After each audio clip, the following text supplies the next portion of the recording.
नमस्कार, स्वागत है आपका सफल किसान में। आपके साथ मैं हूं अंटू सिंह। सफल किसान एक ऐसा कार्यक्रम है जिसके माध्यम से हम आप तक पहुंचाते हैं किसानों की सफलता की कहानियां। ये वो किसान हैं जो कि प्रतिभा के दम पर देश के कोने कोने में कृषि के क्षेत्र में अपनी पहचान बना रहे हैं। चाहे कृषि स्टार्टअप हो, पशुपालन हो या फिर खेती की आधुनिक तकनीक हो, हर क्षेत्र में ये अपनी मौजूदगी दर्ज करवा रहे हैं। इसीलिए हमारी कोशिश होती है कि ऐसे किसानों को सफल किसान कार्यक्रम के माध्यम से एक मंच मिले। आज के हमारे सफल किसान हैं हरिद्वार से संबंध रखने वाले मैनपाल सिंह आर्या, जो कि मुख्य रूप से ऑर्गेनिक खेती करते हैं, सह फसली खेती को भी अपना रहे हैं और साथ ही वो ये भी सुनिश्चित करते हैं कि उपभोक्ता तक ऑर्गेनिक फल सब्जियां पहुंचाई जाएं, जो कि मानव स्वास्थ्य के लिए काफ़ी लाभकारी हैं। तो चलिए शुरुआत करते हैं आज के सफल किसान की।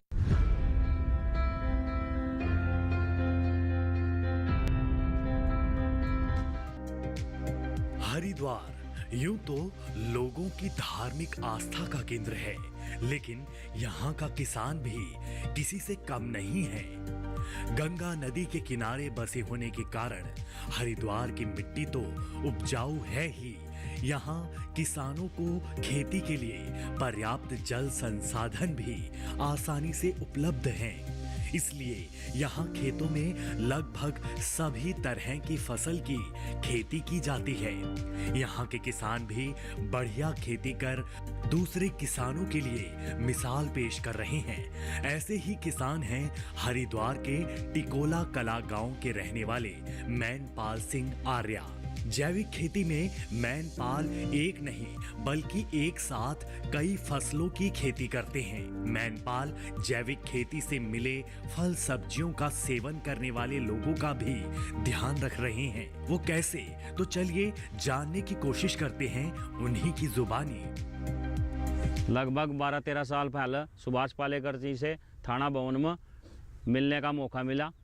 उनसे ही ट्रेनिंग ली, ठाकुर धर्मपाल जी ने मिलवाया था, उनके ही सानिध्य में रहे। फिर वहाँ से डॉक्टर लिवलिन शुक्ला पूसा से हैं, उनसे मिलने का सौभाग्य प्राप्त किया।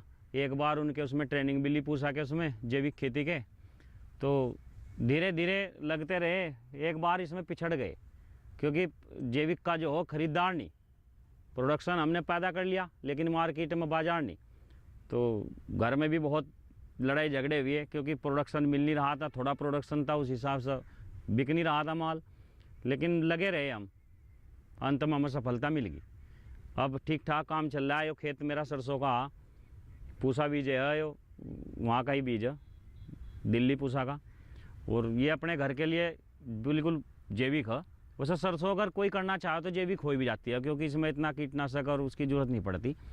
अगर चाहा तो हो सकता, चाहा तो सब कुछ हो सके। ये अपने घर के लिए यूज रखूँ। इसका तेल बहुत अच्छा है और स्वास्थ्य के लिए बहुत लाभदायक है। इंटरक्रॉपिंग में गन्ने के साथ में गोभी में भिंडा ये कर लेते हैं। रबी में ज़्यादातर जो हो हम अगर जो लगाओगे खीरे की फसल और जो हो अपना करेले की, ये भी करते रहते हैं। थोड़ा सब्जी की भी कर रहा हूँ। सब्जी कर रहा हूँ अपने जैविक की, भले ही बाजार कम हो लेकिन ये चाह कि खाने वाले को शुद्ध मिला। अब ये जैविक खेती है क्या, जरा इसके बारे में विस्तार से जान लेते हैं। दरअसल जैविक खेती में केमिकल्स यानी रसायनों का इस्तेमाल नहीं किया जाता। इसमें सिर्फ जैविक खाद और जैविक तरीके से बनाए गए कीटनाशक ही इस्तेमाल होते हैं।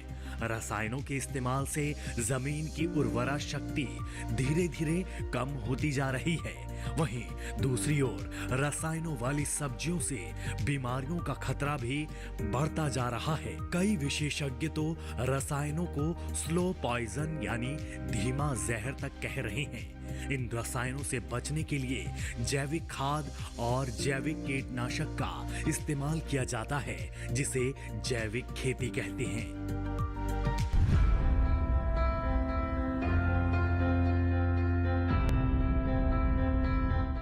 जैविक खेती आज के समय की मांग है। इस बात को मैनपाल सिंह जी बहुत बेहतर तरीके से समझते हैं और उनके इस प्रयास को देखकर अन्य किसान भी प्रोत्साहित हो रहे हैं।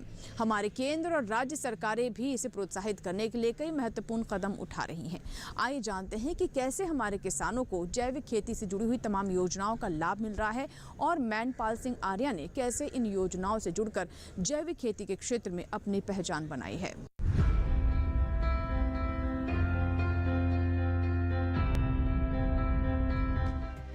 सरकार की ओर से जैविक खेती के लिए प्रशिक्षण भी दिया जाता है। इसका फायदा उठाकर कई किसान जैविक खेती कर रहे हैं। दरअसल सरकार भी चाहती है कि फसलों में कम से कम रासायनिक उर्वरकों व कीटनाशकों का प्रयोग हो ताकि फसल भी अच्छी हो और इससे मिले फल सब्जियों का सेवन करने वाले लोगों का स्वास्थ्य भी सुरक्षित हो। सरकार के इसमें हम जैविक अंबुजा सीमेंट फाउंडेशन से जिले थे। मोदी जी ने एक योजना चला रखी, उससे हमारे ग्रीन हाउस लगा। ग्रीन हाउस में हम बेमौसमी सब्जियां तैयार करें क्योंकि उसमें टेम्परेचर हमें ठीक ठाक मिल जा, थोड़ा मौसम की जो मार है ना उससे बच जा हमारी फसलें। तो वो 240 वर्ग मीटर में लगा था। आगे सोचते हैं अगर सही रहा हिसाब तो उसे बढ़वाएंगे। तो उसमें हमें 10,000 अनुदान देना पड़ा, बाकी वो फ्री ऑफ कॉस्ट लगा। ट्रेनिंग वगैरह और ट्रेनिंग भी ली हमने कई बार, जैविक खेती के उसमें ट्रेनिंग भी ली। हम जाते रहे हैं, इस जीवामृत से भी जुड़े हुए हैं हम, विजयपाल जी के यहाँ से गन्ना अपना ज़्यादातर वहीं सप्लाई कर रहा हूँ जैविक खेती के उससे माध्यम से ही हमारा रेट भी हमारा ठीक ठाक मिल जा। बाकी गन्ने में अगर हमारा प्रोडक्शन थोड़ा कम होगा लेकिन शुद्ध रहेगा, शुद्धता की यह गारंटी है। जैविक खेती में शुद्धता की 100% गारंटी रहेगी। प्रोडक्शन भले कम आ जाओ लेकिन शुद्ध मिलेगा। गन्ना का कुछ गुड़ उड़ भी बनाते हैं क्या करते गन्ने का गुड़ भी बनाओ जी, अपना गुड़ भी बनाते हैं और डिमांड के हिसाब से हम लोगों को सप्लाई भी करा। जितनी डिमांड होगी उसी के हिसाब से बेचा। भले ही यहाँ किसान मैनपाल ने खेती किसानी से जुड़े कई तकनीकों के बारे में पूसा इंस्टीट्यूट से जाना हो, लेकिन इस दिशा में किसानों के फायदे के लिए लगातार काम करते हैं। केवीके यानी किसान विज्ञान केंद्र, जिनके मार्गदर्शन से हजारों लाखों किसान बेहतर तरीके से खेती किसानी कर पाते हैं। कृषि विज्ञान केंद्र किसानों के लिए किसी वरदान से कम नहीं, क्योंकि इन्हीं की मदद से किसान कृषि संबंधी वैज्ञानिक गतिविधियों से जुड़ पाते हैं। सरकार ने भी कृषि को बढ़ावा देने के लिए देश के हर ग्रामीण जिले में कृषि विज्ञान केंद्र बनाए हैं, जो किसानों को स्थानीय भाषा में खेतीबाड़ी के हर पहलू के साथ साथ आवश्यक प्रशिक्षण देने का काम करते हैं।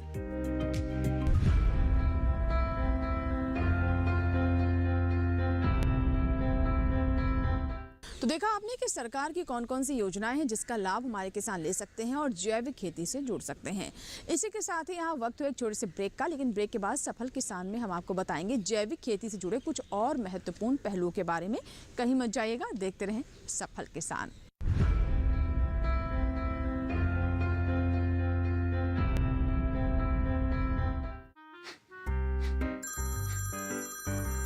आपका केवाईसी अपडेट करना है, नहीं तो अकाउंट और एटीएम कार्ड ब्लॉक हो जाएगा। सावधान सावधान। 2.5 करोड़ का इनाम मुझे। देखिए, अनजाने कॉल्स, फर्जी ईमेल्स, लिंक्स और जाली ऐप से अपना पिन, ओटीपी, पासवर्ड कभी भी किसी के साथ शेयर न करें। आप रहेंगे सावधान तो नहीं होगा नुकसान। आरबीआई कहता है, जानकार बनिए, सतर्क रहिए।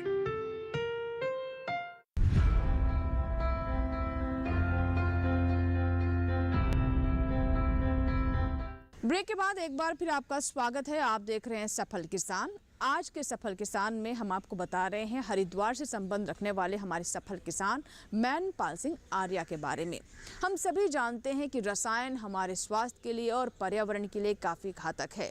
लगातार रसायन के इस्तेमाल से मिट्टी बीमार हो रही है और इन रसायनों को अगर हम स्लो पॉइजन कहें तो गलत नहीं होगा। इसीलिए ये जानना भी बहुत ज़रूरी है कि जैविक खेती क्यों आज के समय की मांग है। इससे जुड़े हुए कौन से और महत्वपूर्ण पहलू हैं जिन पर प्रकाश डालना आवश्यक है, आइए जानते हैं इस रिपोर्ट में।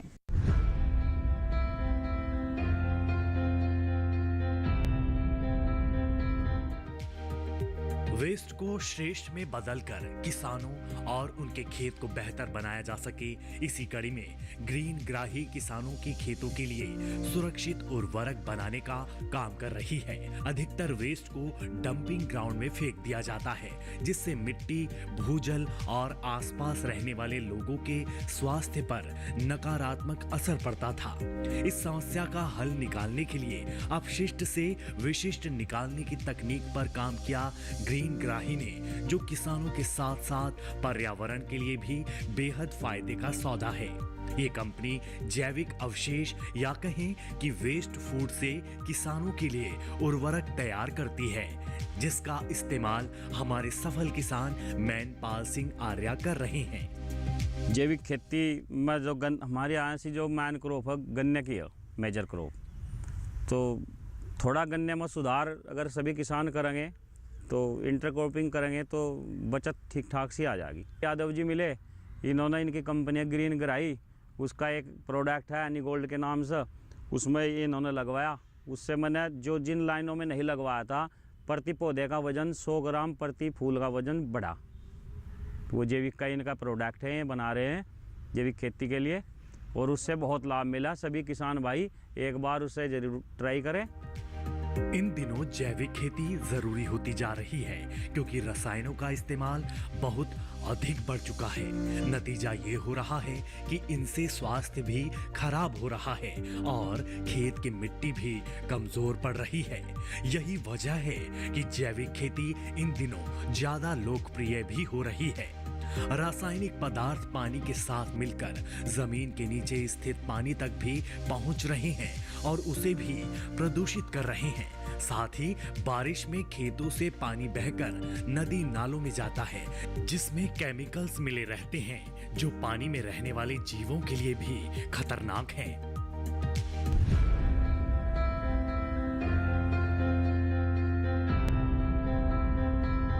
हम सभी जानते हैं कि रसायन मुक्त भोजन हमारे स्वास्थ्य के लिए बहुत लाभकारी है और ऐसी खेती हमारे पर्यावरण के भी अनुकूल है। लेकिन किसानों के मन में कई तरह की आशंकाएं अभी भी बनी हुई है, यानी जैविक उत्पादों को कहाँ मिलेगा बाजार, कैसे उन्हें इसके उचित दाम प्राप्त हो पाएंगे। हम ये भी जानते हैं कि जैविक खेती में रासायनिक खेती की तुलना में ज़्यादा मेहनत होती है। ऐसे में किसानों को ये समझना बहुत ज़रूरी है कि किस तरीके से वो बाजार को तलाशें और कैसे अपने उत्पादों को बाजार में उचित दाम पर बेचें। आइए जानते हैं अपनी इस रिपोर्ट में।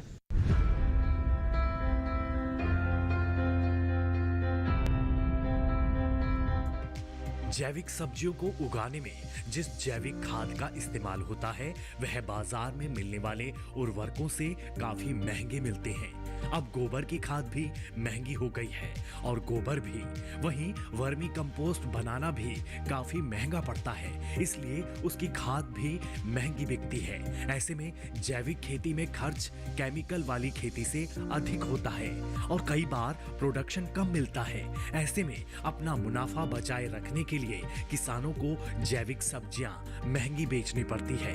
यही वजह है कि जैविक सब्जियां और फल महंगे होते हैं। मन में शांति है जी, सबसे बड़ी तो यह कि कर का कुछ सुकून मिल रहा है, हाँ हम कुछ सही कर रहे। सबसे बड़ी तो अपने मन की बात है, मन में यो लग रहा है कि हम अच्छा कर रहे, बुरा नहीं कर रहे। हम जहर वो हमें छिड़कते जब हम पेस्टिसाइड छिड़कते तो छिड़कते उस परिवेश की तो हम ऑक्सीजन लेंगे ना, जहाँ से हम उसका छिड़काव करेंगे तो उसका कुछ परसेंटेज जो हमारे फेफड़ों में भी जाएगा। ऐसा तो हो नहीं सकता कि कुछ हम ऑक्सीजन तो वहीं की लेंगे ना जहाँ से स्प्रे कर रहे, कीटनाशक का छिड़काव कर रहे। तो अगर हम पेस्टिसाइड कोई भी छिड़क रहे तो उसका नुकसान सबसे पहले तो उसी बंदे को जाएगा जो छिड़काव कर रहा है। फिर जिस प्रोडक्ट में छिड़क रहे वो मार्केट में जाएगा तो वो उन खाने वालों पर जाएगा, तो सीधा जहर फैला रहे। अब मन में यह सुकून है कि जो हम प्रोडक्ट तैयार कर रहे हैं उसमें किसी प्रकार का कोई जहर नहीं है। हम सर्टिफाइड किसान हैं, प्रमाणित रजिस्ट्रेशन भी अपने नाम का है। जैविक खेती में नीम ऑयल या गोमूत्र में नीम मिलाकर बनाए गए कीटनाशक को इस्तेमाल किया जाता है। वैसे अलग अलग किसान अलग अलग विधि से जैविक कीटनाशक बनाते हैं। अब हमारे सफल किसान मैनपाल अपने खेतों के लिए कीटनाशक अपनी गाय से मिलने वाले गोबर और मूत्र से ही कीटनाशक तैयार कर लेते हैं। क्योंकि अपने से हमें मार्केट से कुछ नहीं लाना पड़ रहा है, जब हम मार्केट से लोगे ज़्यादातर घर से ही मिल जा सब कुछ, जीवामृत भी, घन जीवामृत भी, और जी यूरिया का भी स्रोत है इसमें, दही वाला यूरिया, हम तो दही का ही बना लेते हैं जी। 2 लीटर गाय की, देसी गाय की दही लेकर और उसमें ही तांबे का एक नट या बोल्ट डाल दो, 1 हफ्ते भर में जो उसमें खट्टी हो जाएगी, और उसमें मत का जो उसका मक्खन एक तरफ निकाल दो, और वही 2 लीटर लगभग हमारा तो 5 बीघे के लिए यूरिया बहुत अच्छा काम करे। और दूसरा भी यूरिया के बहुत स्रोत है, कांग्रेस घास से कर लो, गुड़ से कर दो, गुड़ का भी स्प्रे कर दो, उसमें भी यूरिया मिल जा। अगर करना चाहे 78%, हमें वो माध्यम पैदा करना पड़ेगा। 78% नाइट्रोजन वायुमंडल में बिखरी फिर रही, लेकिन हमें वो सोर्स पैदा करने पड़ेंगे, वो जीवाणु, वो बैक्टीरिया खेत में पैदा करने पड़ेंगे जो उसे ग्रहण कर ला, क्योंकि वो हमने जो मित्र जीवाणु हैं हमने सब ख़त्म कर दिए पेस्टिसाइड डालकर। गन्ने की पत्ती लगभग 4 साल हो गए जी, मैं गन्ने की पत्ती बिल्कुल नहीं फूकता। गन्ने की पत्ती खेत में बिछाई और उसे ही हैरों से सब उसमें काट कर पूसा का जो वेस्ट डिकम्पोजर है उससे स्प्रे कर दो, और वो सब बिल्कुल महीन हो जा, इतना बेस्ट हो जा खेत में, कोई दिक्कत नहीं आया। बहुत भरभूरी मिट्टी, फिर वेस्ट डिकम्पोजर गाजियाबाद का भी ला रखा है हमने, बाद में जो हो उसका 2-3 बार जो खड़ी फसल में से चलाऊँगा, इतनी मुलायम और भूरी भूरी मिट्टी हो जा। हमारी यहाँ की हार्ड मिट्टी तब भी वेस्ट डिकम्पोजर चलाने के बाद मुलायम मिट्टी हो जा, और नहीं तो इतनी हार्ड मिट्टी है, इसका डला भी बहुत टाइट रहा है। अच्छी बात यह है कि हमारे सफल किसान अपनी जैविक खेती से दूसरे किसानों को भी प्रोत्साहित करते हैं और उन्हें इसकी ट्रेनिंग भी दे रहे हैं। मैनपाल जैविक खेती में सह फसली की प्रक्रिया अपनाकर खेती करते हैं, मतलब एक साथ कई तरह की फसलें उगाते हैं। खेती में उन्होंने मुख्य फसल के रूप में गन्ने को चुना है, जिसके साथ वो सरसों, फूल गोभी, भिंडी और करेले की खेती करते हैं। इनकम तो पहले पेस्टिसाइड में भी थी, इसमें भी है, लेकिन इसमें एक तो मन को शांति है काम करने में। एक जो 2 पैसे हैं वो लोग बाग हंस कर दे रहे, अच्छे से दे रहे और खुश होकर दे रहे कि हमारे स्वास्थ्य को अच्छी चीज़ मिल रही, खाने को अच्छी चीज़ मिल रही। तो थोड़ा इसमें जैविक में जो अगर हम गन्ने की खेती कर रहे तो इंटरक्रॉपिंग करनी पड़ेगी। अगर इंटरक्रॉपिंग नहीं कर रहे तो फिर हम पछड़ जाएंगे। मिश्रित खेती जिसे बोलते हैं मोदी जी नहीं कर रहे तो दिक्कत में आ जाएंगे। थोड़ा करो तो करने के बाद ही पता लगेगा, घाटे का सौदा नहीं है, लाभ का।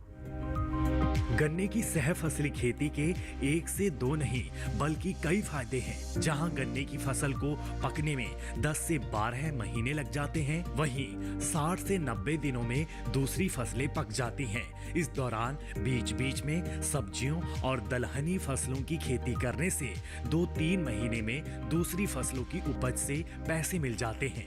इस तरह सह फसली खेती करने से मेहनत मजदूरी के साथ साथ पानी, खाद, उर्वरक, बीज और कटाई का खर्चा निकल आता है। अच्छी बात यह है कि गन्ने के साथ दूसरी फसल उगाने पर अलग से खाद पानी की जरूरत नहीं पड़ती। ये फसलें आपस में पोषण का काम करती हैं। गन्ने की फसल के बीच खाली स्थान में सह फसल उगाकर खाली पड़ी भूमि का सही इस्तेमाल किया जा सकता है, जिस पर खरपतवार उगाते हैं और गन्ना किसानों की समस्या बढ़ाते हैं।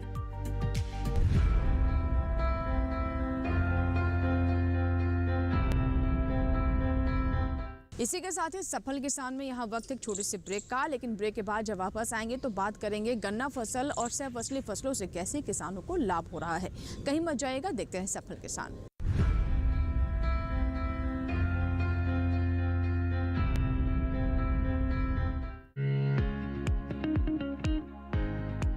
तो चलिए आज की चर्चा जो है बजट पर होने वाली है। मोदी सरकार बहुत अच्छी सरकार है। आप खुश हैं? हाँ खुश है।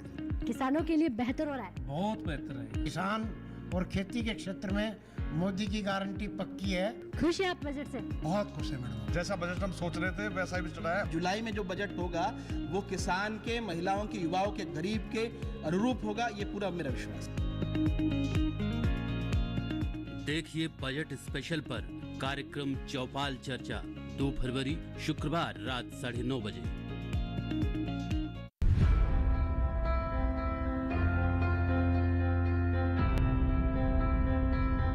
ब्रेक के बाद एक बार फिर आपका स्वागत है। आप देख रहे हैं सफल किसान। आज के सफल किसान में हम आपको बता रहे हैं जैविक खेती के बारे में, जो कि हमारे लिए काफ़ी लाभकारी है और इससे किसानों को भी अच्छा लाभ हो सकता है। लेकिन जैविक खेती में कृषि की कुछ महत्वपूर्ण पद्धतियां हैं जिनका ध्यान रखना आवश्यक है। उन्हीं में से एक है सहफसली खेती। इससे कैसे मिट्टी की गुणवत्ता बेहतर होती है और अच्छी फसल भी प्राप्त होती है, आइए जानते हैं आगे।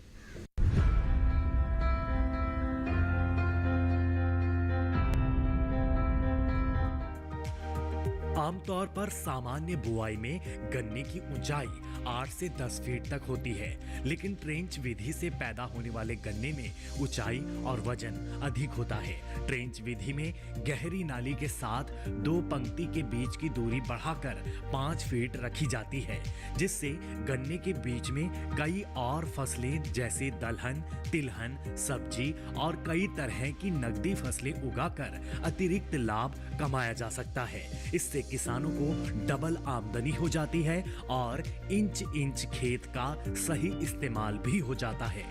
किसान नई तकनीकी को अपनाएं।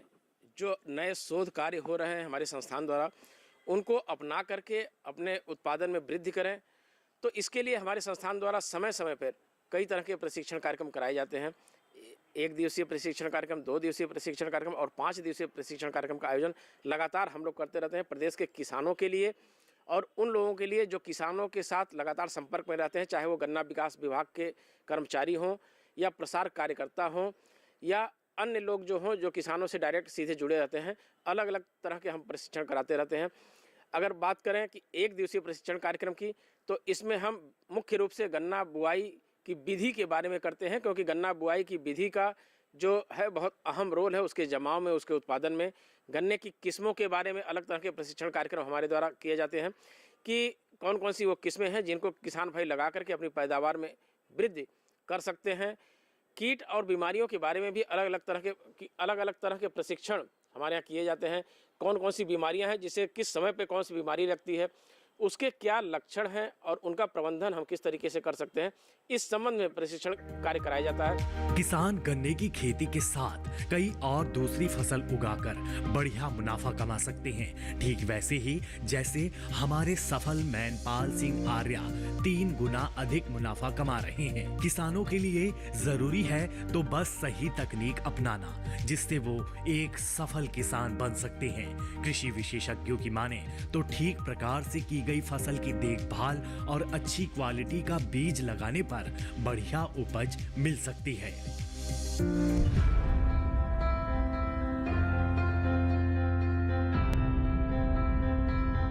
गन्ना एवं सहफसली खेती से कैसे किसानों को लाभ हो रहा है, अभी तक आपने ये विस्तृत तरीके से गन्ना और सहफसली खेती से कैसे किसानों को लाभ हो रहा है, अभी तक हमने ये विस्तार से जाना। आइए जानते हैं कि कैसे सरकार इसे अन्य राज्यों में भी प्रचारित और प्रसारित करने के लिए काफ़ी महत्वपूर्ण कदम उठा रही है, ताकि किसानों को यहाँ भी लाभ हो सके। इसके लिए सरकार की तरफ से आर्थिक मदद भी दी जा रही है।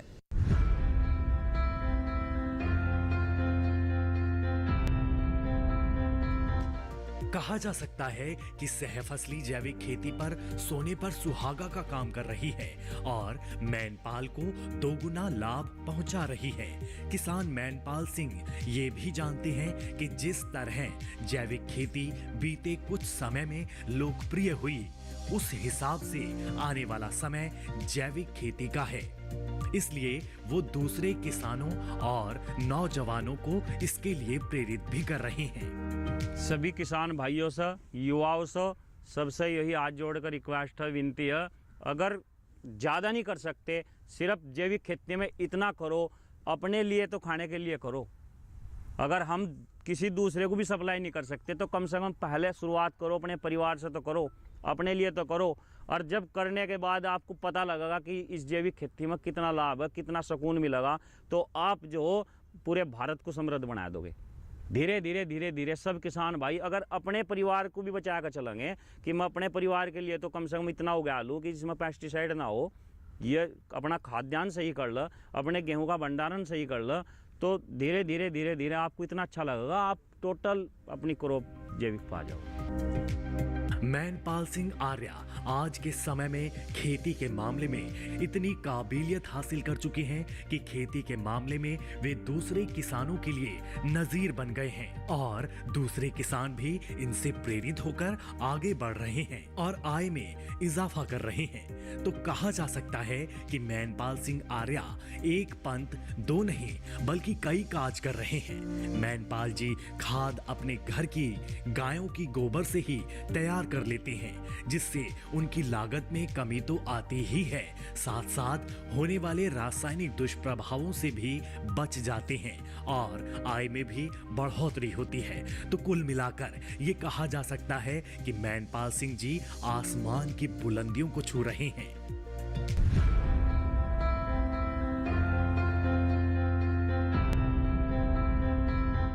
तो ये था हमारा आज का सफल किसान, जिसमें हमने जाना कि कैसे हमारे किसान ऑर्गेनिक खेती यानी जैविक खेती को अपनाकर लाभ प्राप्त कर सकते हैं।